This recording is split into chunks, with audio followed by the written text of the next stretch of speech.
1918, l'année du doute, puis de la victoire.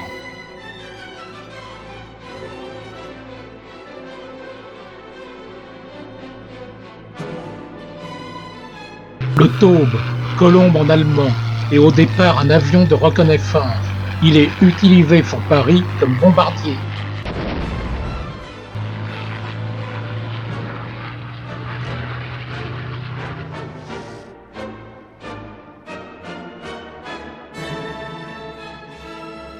Le Zeppelin est un aérostat de type dérivable utilisé pendant la Première Guerre comme bombardier.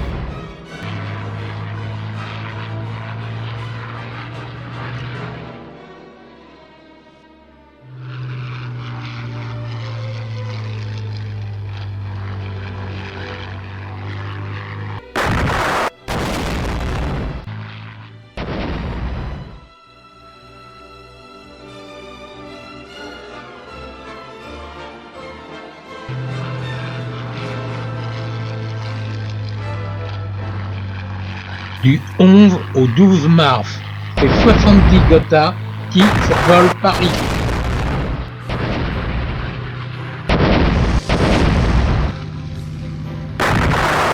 Les Gotha quittent Paris, poursuivis par l'aviation de face française.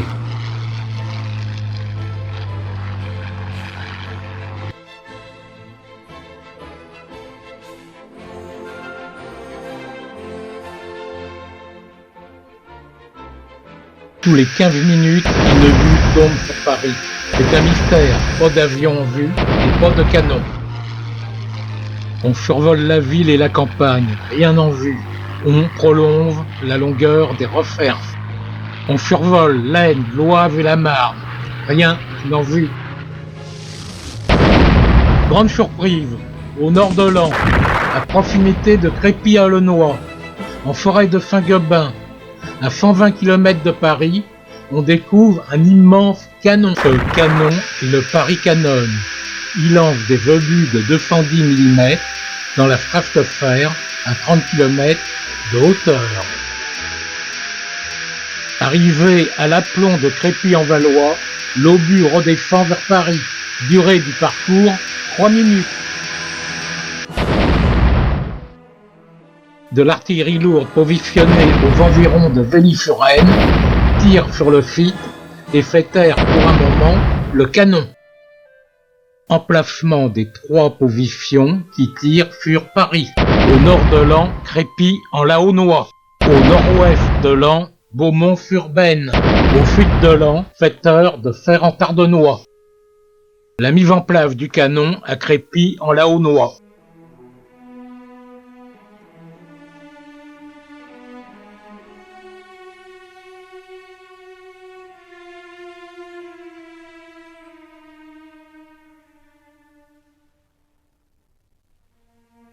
Le canon de Crépy-en-Launois a causé 256 morts et 620 blessés. Les bombardiers Gotha causent 88 morts et 41 blessés. Les dirigeables Zeppelin ont alors actif 76 morts et 45 blessés. Les bombardiers Taube causent 16 morts et 50 blessés. Au total, sur Paris, 436 morts et 756 blessés. Le 6 avril 1917, les États-Unis d'Amérique déclarent la guerre à l'Allemagne. Les Américains arrivent à la cadence de 100 000 hommes par mois. Le général Pershing, commandant en chef de l'armée américaine, déclare à son arrivée en France « Lafayette, nous voilà !» En 1918, la guerre de position est terminée. On retourne à une guerre de mouvement. Les Allemands récupèrent les divisions du front de l'Est et ils lancent de grandes offensives avant la montée en puissance de l'armée américaine. Le 21 mars, offensive sur la Somme, aux limites du front entre l'armée française et l'armée britannique.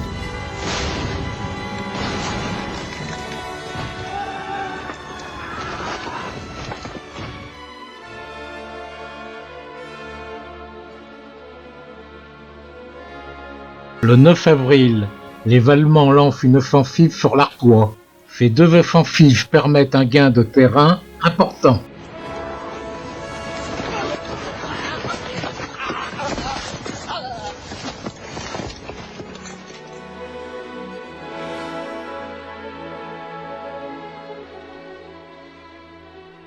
Le 27 mai, 4h30, les Allemands lancent une offensive sur le chemin des Dames. Le 118e RI est un régiment breton en garnison à Quimper. En mai 1918, il est positionné sur le chemin des Dames.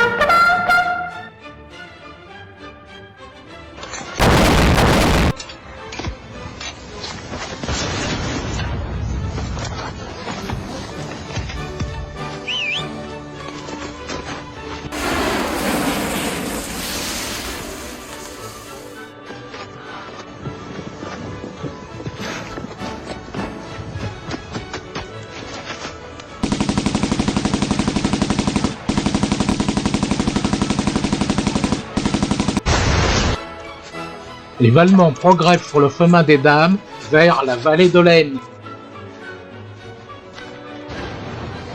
Allô? Le chemin des Dames? Le chemin des Dames reste sans réponse.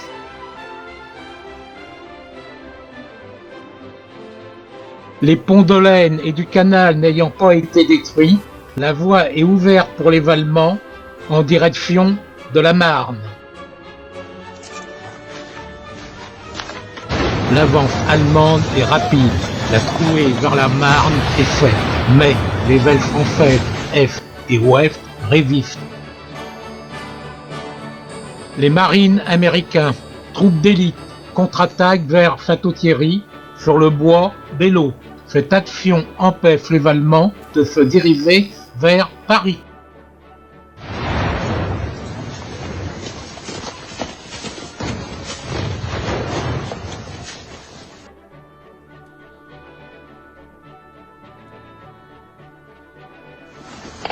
Le bois Belleau est le début de la reconquête du terrain perdu au printemps 1918.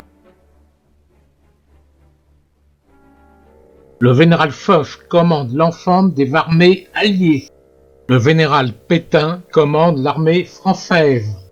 Le général Haig commande l'armée britannique. Le général Pershing commande l'armée américaine. 1918 fait l'année de l'utilisation des phares. L'expérience de 1917 a permis de mettre au point les techniques d'utilisation des phares en appui à l'infanterie. Le phare Schneider est le premier modèle de phare français. Le phare Saint-Chamond est le deuxième modèle de phare français. Il est mieux armé que le phare Schneider, mais il est peu maniable. En 1918 apparaît le phare Renault FT17. C'est un phare moderne avec une tourelle pivotant à 360 degrés. Les phares britanniques Mark I sont utilisés dès 1916 dans la Somme.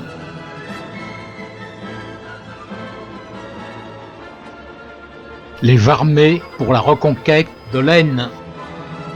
5e armée, général Berthelot. 6e armée, général Degout.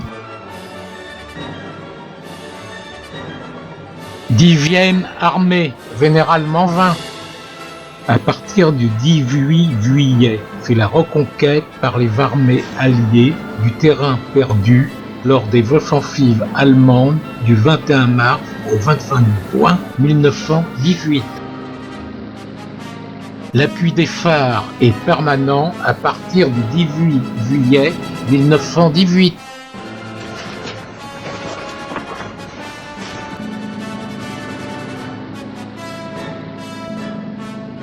L'armée française et l'armée britannique reviennent sur la frontière initiale du 21 mars.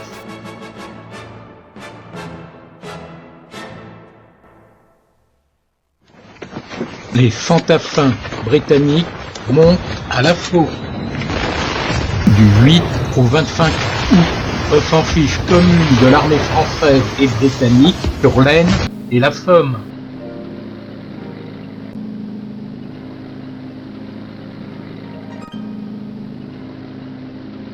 Utilisation massive des phares britanniques Mark IV.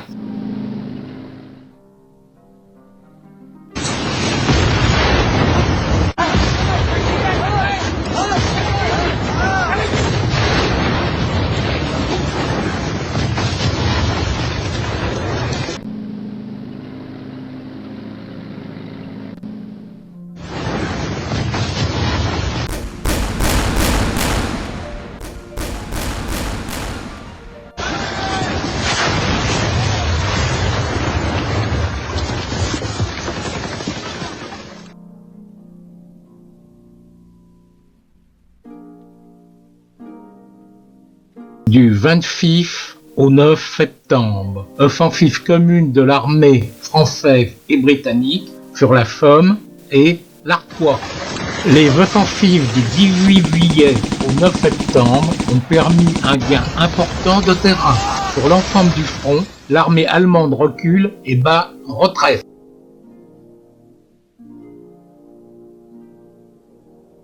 Les Américains prennent position sur le faillant de Saint-Mihiel. Grande offensive américaine sur le faillant de Saint-Mihiel.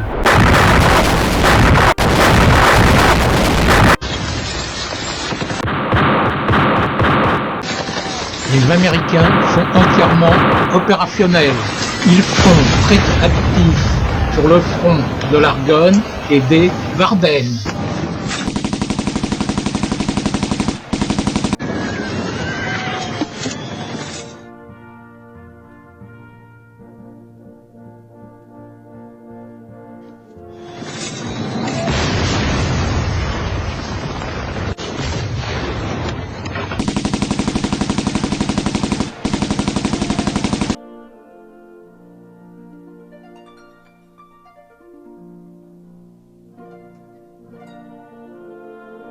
Du 8 au 10 octobre, grande percée sur le front nord de la France.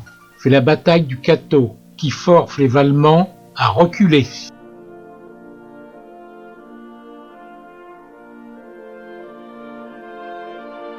La 10e armée du général Manvin est positionnée au pied du chemin des Dames. La 127e DI a pour objectif la reconquête du chemin des Dames et la reprise de la ville de Laon, avec le 355e RI et les 25e et 29e BCP. Sur la droite de la 127e DI est positionné le corps expéditionnaire italien.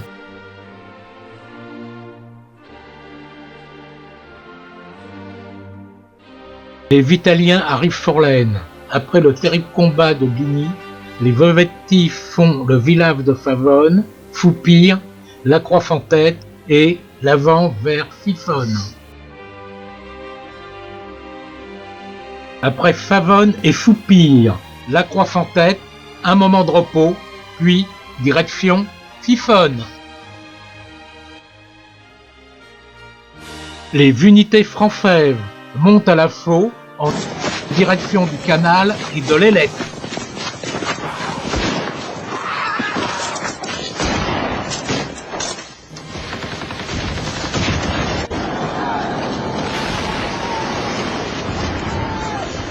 Très fort résistance allemande, qui lance une contre-offensive, on revient au point de départ.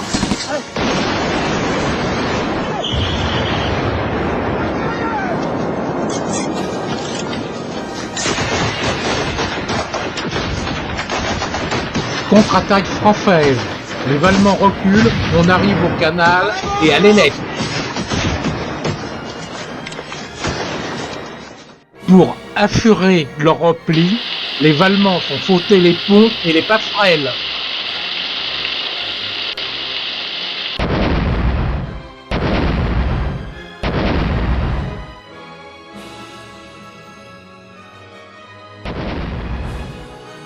Les différents ponts et passerelles sur l'Ailette et le canal sont détruits par les Allemands.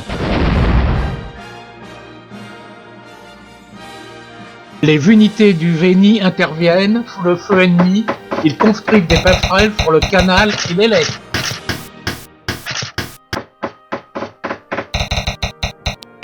Le 355e Méry et le 25e BCP franchissent le canal. La route vers Laon est ouverte. Le 355e Méry libère la ville basse et le 25e BCP libère la ville haute de Laon. Vrigny et le Pont-Rouge. Évy-Vouy et le fort de la Malmaison. Lanve-Gardien et Savignon.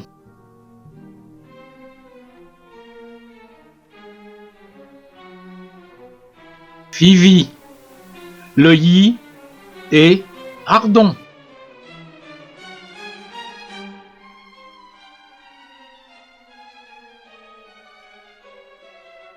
Le 14 octobre, le vénéral Manvin paffe la porte d'Ardon et reçoit à l'hôtel de ville le président Poincaré. Le 15 octobre, les unités françaises sont à la hauteur de Montfort, les Vaches. En 1918, l'aviation est très performante. Avec un rayon d'action de plus de 500 km, une vitesse de 300 km/h et une altitude pouvant atteindre 6000 mètres. Terminés les duels individuels, l'aviation est organisée en escadrilles spécialisées. Avion de chasse britannique FE-5A. Avion de chasse français Nieuport 17. Avion de chasse français Spad 13. Avion de chasse allemand Chasse D12. Avion de chasse allemand Albatros C9. Avion d'observation britannique Erco DA. Avion d'observation allemand Aviatique C2. Avion d'attaque au sol allemand Hannover CL2. Avion d'attaque au sol français Samson CL4. Avion bombardier français Morane Saunier A1. Avion bombardier allemand Gotha V2.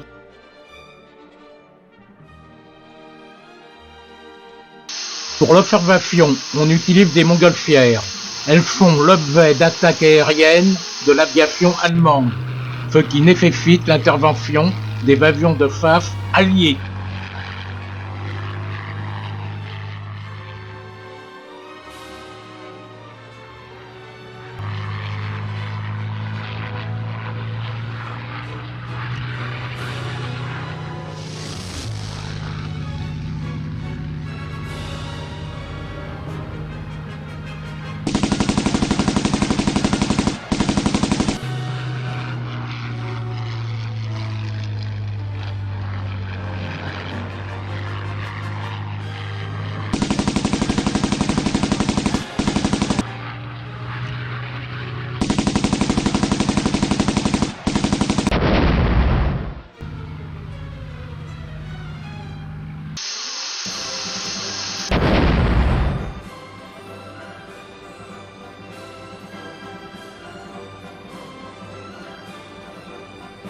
À partir du 26 octobre, sur un front de Vienne-le-Château à Sedan, les Américains lancent une offensive qui ramène le front de Sedan à Metz.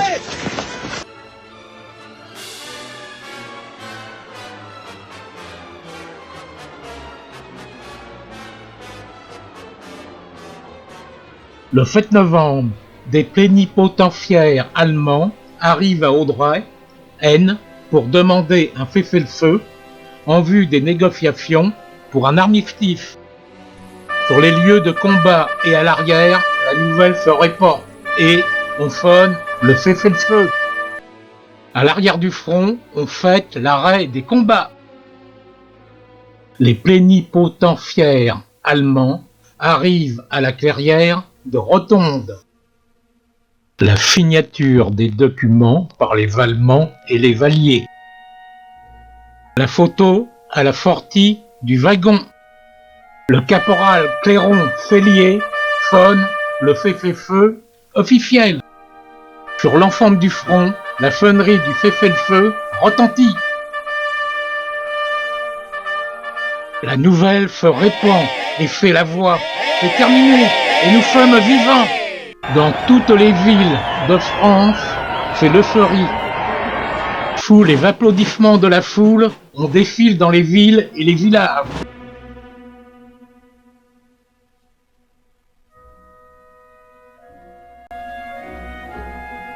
La France récupère l'Alsace et la Lorraine.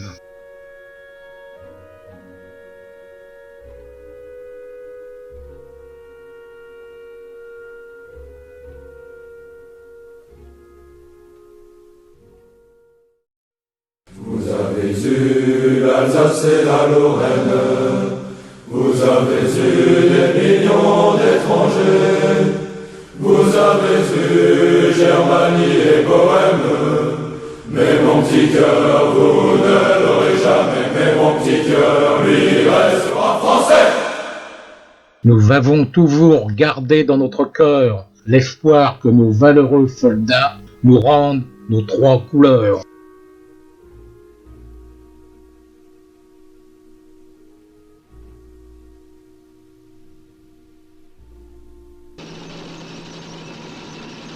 Les convois alliés se dirigent vers l'Allemagne.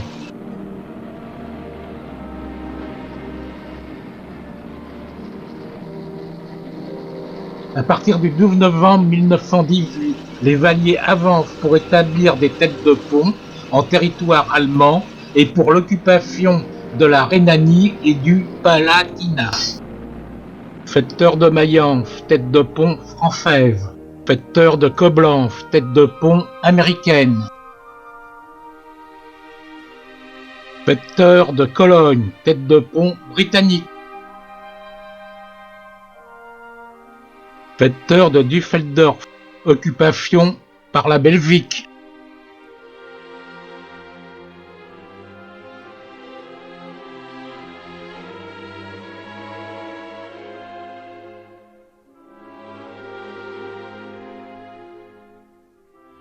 La ville de Mayence, tête de pont française.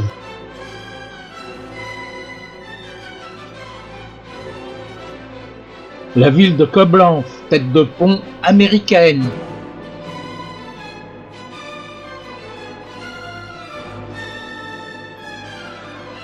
La ville de Cologne, tête de pont anglaise.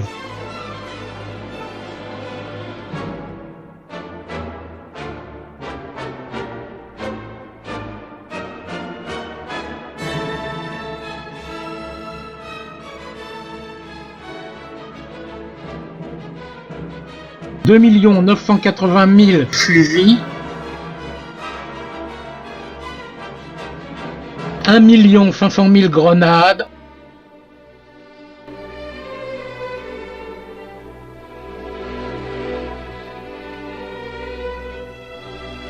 132 000 fusils mitrailleurs, 113 000 mitrailleuses. «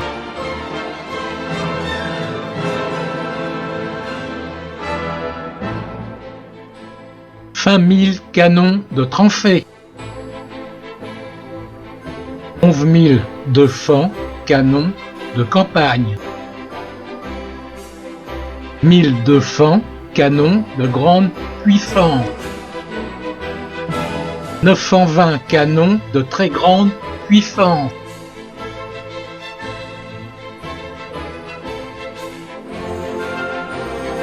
90 millions de cartouches de 8 mm,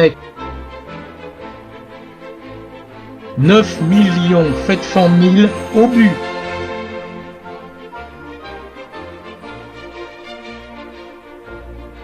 3 230 phares d'assaut, 3 610 avions,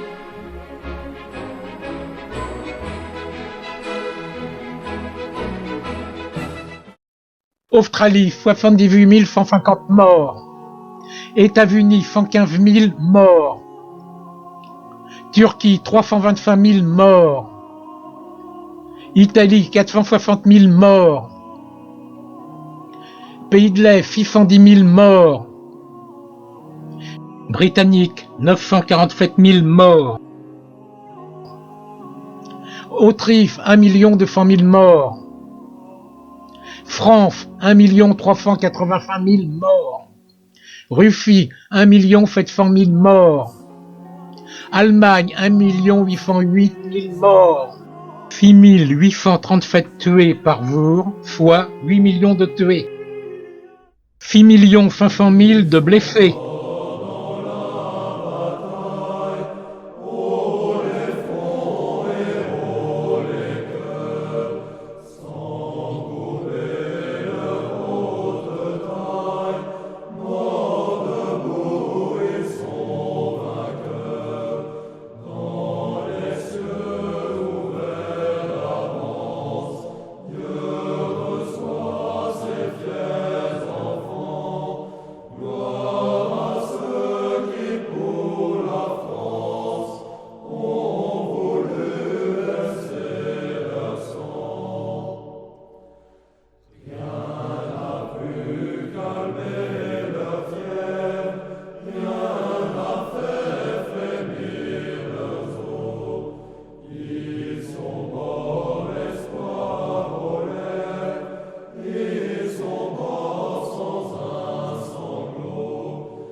« 3 millions de veuves et 6 millions d'orphelins. » Voilà combien de jours, voilà combien de nuits, voilà combien de temps que tu es reparti.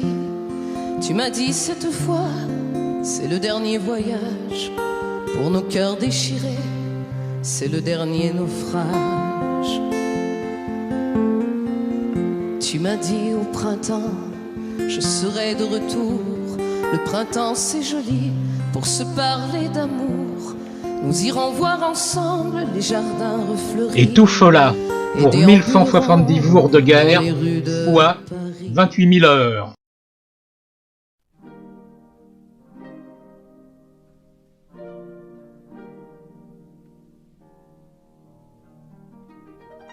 Dépose d'une verbe au monument aux morts de la place de l'Étoile par le président Poincaré.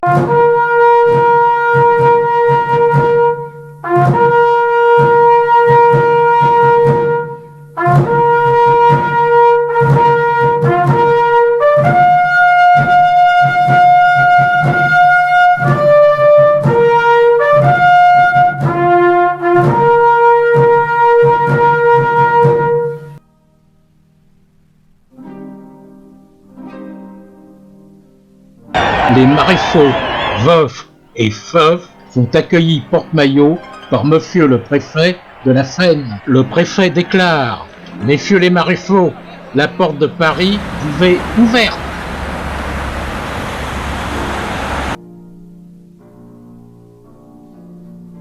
Les maréchaux en tête, les armées remontent l'avenue de la Grande Armée en direction de la place de l'Étoile. Les morts vous accompagnent. Ensemble, vous porterez sous cet arc de triomphe dont la hauteur et la magnificence sont à peine proportionnées à votre gloire. Les gardes républicaines, suivies des maréchaux veufs et veufs, portent sous l'arc de triomphe. L'Arc de Triomphe est le monument aux morts. Le général Pershing et les troupes américaines portent l'Arc de Triomphe.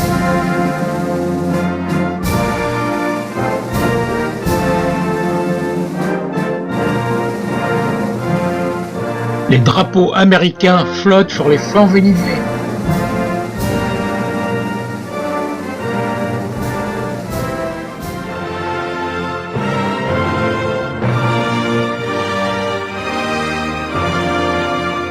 Les drapeaux des Britanniques défilent sur les Champs-Élysées.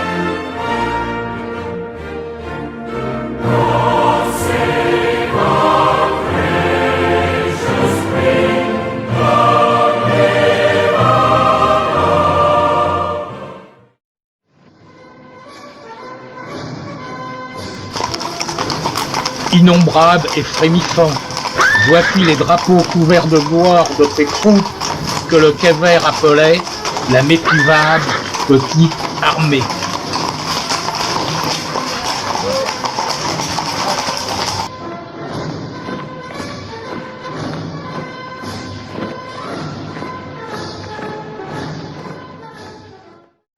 Partis de la place de l'Étoile, les armées françaises et alliées arrivent à la place de la République où doit s'opérer la dislocation du coup de ce cortège triomphal.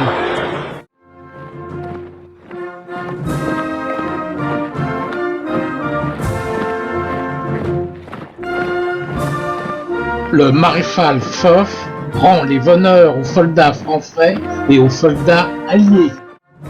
Le général Pétain rejoint le maréchal Foch.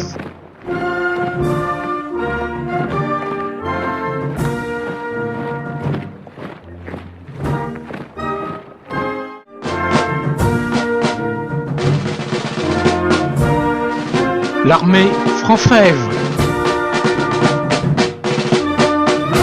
C'est la fin. Tout au long du défilé, les différentes armées ont recueilli les acclamations des Parisiens. Ils vont pouvoir se reposer et retrouver leur famille avec la voix d'être revenus vivants de l'enfer de cette guerre.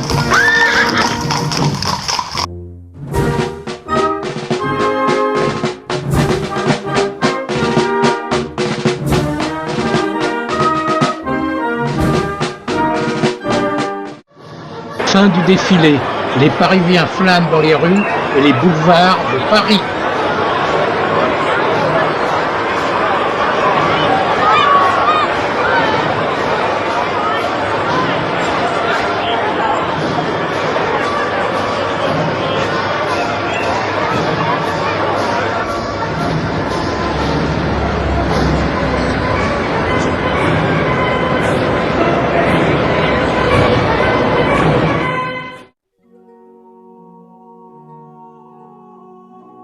Remerciements. Soyons reconnaissants pour ces hommes, citoyens français, simples soldats qui ont répondu à l'appel de la nation. Pour la plupart, ils ont souffert et ont donné leur vie. Revenus blessés, tous ont perdu leur jeunesse. Ils n'avaient pas demandé à être impliqués dans la tourmente meurtrière de cette Première Guerre mondiale. Leur conviction était de se battre avec le risque de mourir ou d'être blessés. Et ceci afin d'éviter à leurs proches de connaître l'horreur de la guerre et de vivre sous le joug de l'ennemi allemand.